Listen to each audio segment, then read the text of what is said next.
Y después de 6 días, Jesús tomó consigo a Pedro, y a Jacobo, y a Juan su hermano, y lo llevó aparte a un monte alto, y se transfiguró delante de ellos, y resplandeció su rostro como el sol, y sus vestidos se hicieron blancos como la luz.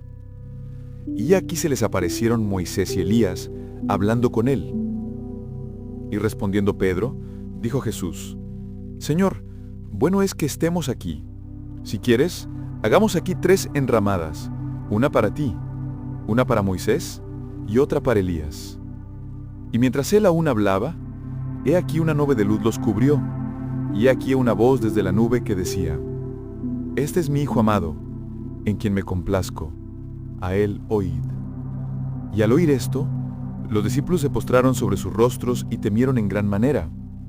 Entonces Jesús, acercándose, los tocó y dijo: Levantaos y no temáis. Y alzando ellos sus ojos, no vieron a nadie, sino a Jesús solo. Y cuando descendieron del monte, Jesús les mandó, diciendo: No digáis a nadie la visión, hasta que el Hijo del Hombre resucite de entre los muertos. Entonces sus discípulos le preguntaron diciendo: ¿Por qué pues dicen los escribas que es menester que Elías venga primero? Y respondiendo Jesús les dijo: A la verdad, Elías vendrá primero y restaurará todas las cosas. Mas os digo que Elías ya vino, y no le reconocieron, sino que hicieron con él todo lo que quisieron. Así también el Hijo del Hombre padecerá a manos de ellos. Los discípulos entonces entendieron que les había hablado de Juan el Bautista. Y cuando ellos llegaron al gentío, vino a él un hombre que se arrodilló delante de él, diciendo: Señor, ten misericordia de mi hijo, que es lunático y padece terriblemente, porque muchas veces cae en el fuego y muchas otras en el agua. Y lo he traído a tus discípulos, pero no lo han podido sanar. Y respondiendo Jesús, dijo: Oh generación incrédula y perversa, ¿hasta cuándo he de estar con vosotros? ¿Hasta cuándo os he de soportar? Traédmelo acá. Y Jesús reprendió al demonio, y éste salió del muchacho, y quedó sano desde aquella hora. Entonces los discípulos se acercaron a Jesús aparte, y dijeron: ¿Por qué nosotros no pudimos echarlo fuera? Y Jesús les dijo: Por vuestra incredulidad, porque de cierto os digo, que si tuvierais fe como un grano de mostaza, diréis a este monte: Pásate de aquí allá, y se pasará, y nada os será imposible. Pero este género no sale sino con oración y ayuno. Y estando ellos en Galilea, Jesús les dijo: El Hijo del Hombre será entregado en manos de hombres, y le matarán, mas al tercer día resucitará. Y ellos se entristecieron en gran manera. Y cuando llegaron a Capernaum, fueron a Pedro los que cobraban las 2 dracmas, y dijeron: ¿Vuestro maestro no paga las 2 dracmas? Él dijo: Sí. Y entrando él en la casa, Jesús le habló antes, diciendo: ¿Qué te parece, Simón? ¿Los reyes de la tierra de quienes cobran los tributos o los impuestos? ¿De sus hijos o de los extraños? Pedro le dijo: De los extraños. Jesús le dijo: Luego los hijos están exentos. Mas para no ofenderlos, ve al mar y echa al anzuelo, y al primer pez que salga, ábrele la boca y hallarás un estatero. Tómalo y dáselo por mí y por ti. En la vida, todos tenemos montañas. Hay montañas de deuda que nos quitan el sueño, montañas de enfermedad que nos roban la salud, y montañas de conflicto familiar que nos roban la paz. Cuando miramos estos obstáculos, nos sentimos pequeños, y pensamos: necesito una fe gigante para superar esto. Pero la verdad es que Jesús nos dio una fórmula radical que anula por completo el concepto de necesitar una fe grande. Hoy vamos al Evangelio de Mateo, capítulo 17, versículo 20, donde Jesús nos revela el verdadero secreto del poder. Jesús les dijo: Por vuestra poca fe, porque de cierto os digo, que si tuvierais fe como un grano de mostaza, diréis a este monte: Pásate de aquí allá, y se pasará, y nada os será imposible. La clave de esta enseñanza está en el contraste entre el grano de mostaza y el monte.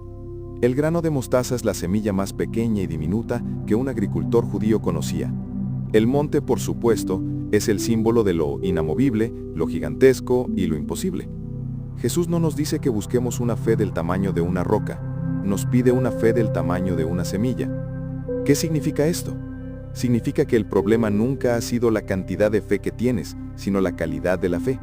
Una fe del tamaño de una semilla de mostaza es una fe que es genuina, viva y que se atreve a crecer.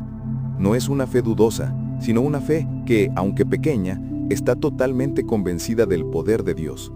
Es una fe que, una vez sembrada, tiene la capacidad de activar lo ilimitado. Jesús nos revela el poder de la declaración. Él nos dice: diréis a este monte, pásate de aquí a allá, y se pasará. Fíjate que el milagro no ocurre en silencio, no ocurre solo en el pensamiento. Ocurre cuando tomas esa pequeña semilla de fe y la conviertes en una orden directa a tu problema. Tu boca es el motor de tu fe. La montaña no se mueve porque tú tienes fuerza, se mueve porque tienes la autoridad de Dios operando a través de tu voz. Es un principio de rompimiento que te conecta al poder creador. Y la promesa final es la más explosiva de todas. Y nada os será imposible. Esta es una declaración de poder ilimitado. La única limitación que tienes es la que tú mismo te pones al dudar del poder de esa pequeña semilla de fe. La fe es lo que te permite acceder a los recursos ilimitados de Dios. Nada de tu pasado, nada de tu enfermedad, nada de tu escasez tiene el poder de quedarse en tu vida cuando activas esta verdad. Padre amado, hoy te damos gracias por la verdad transformadora de tu palabra. Gracias por revelarnos que la grandeza de nuestro milagro no depende del tamaño de nuestra fe, sino del poder ilimitado de nuestro Dios. En este momento te entregamos nuestra poca fe. Te pedimos que la santifiques, que la hagas genuina y poderosa como el grano de mostaza. Entregamos toda incredulidad y toda duda que ha intentado robarnos nuestro milagro. Ahora, con la autoridad que nos has dado, declaramos que ordenamos a nuestras montañas que se muevan. Ordenamos a la montaña de la deuda que se disuelva. Ordenamos a la montaña de la enfermedad que se seque.